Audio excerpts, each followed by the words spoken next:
c'est l'atelier médiéval. Donc tout est mélangé. Hein, il y a une forme de porosité des espaces. Alors, bien évidemment, à cette époque, on n'a pas d'écran. Au XIXe siècle,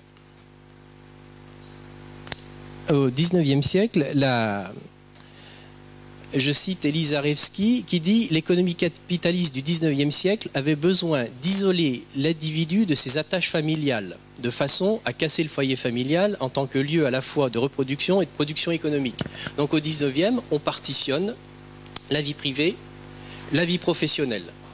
L'atelier, d'un côté, où on consacre sa force productive, et puis le foyer où on exerce sa vie sociale.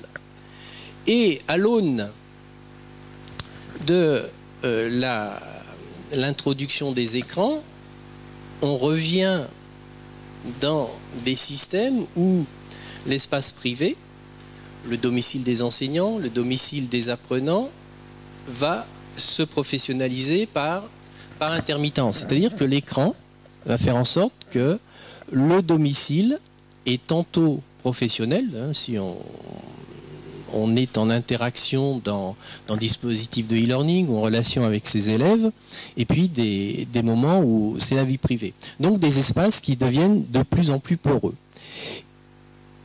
Il reviendra donc d'interroger la forme des classes, et je pense notamment au projet américain Scale Up, hein, on en a parlé hier, qui reprend de nouveaux agencements de salles de classe avec plutôt des systèmes de marguerites où l'enseignant peut circuler d'îlot en îlot et s'oriente plutôt vers l'idée qui serait plutôt un coach un professeur qui va délivrer des savoirs de façon frontale.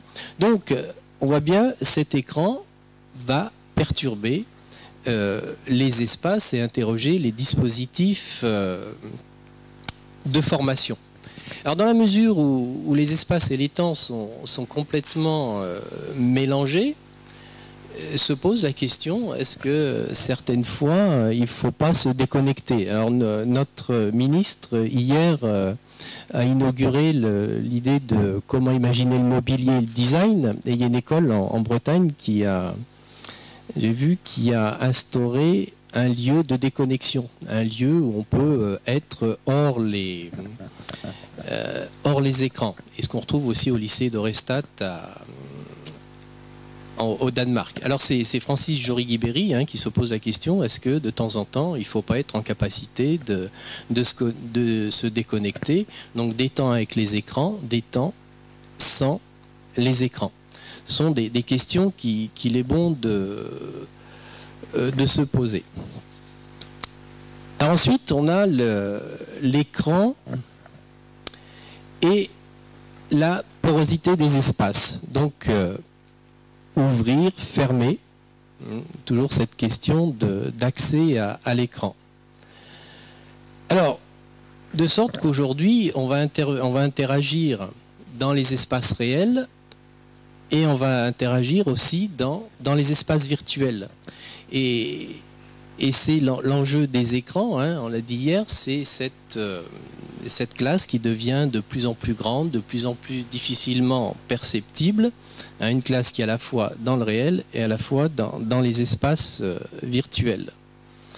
Alors, cette interaction dans les espaces virtuels fait qu'il va falloir imaginer ces espaces dans lesquels les écrans nous projettent. Ça peut être les ENT, on en a parlé, ça peut être les mondes virtuels, ça peut être les réseaux sociaux, les lieux où nous interagissons.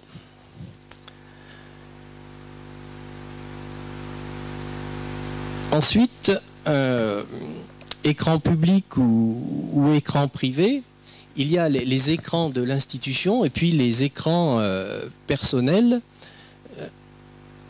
Alors, les écrans, je disais hier, il faut les apprivoiser et il faut être en capacité de les scénariser. Alors j'ai retrouvé cette image de l'armée française, c'est à propos de l'expérience de la radio et télévision scolaire L'Ofratem.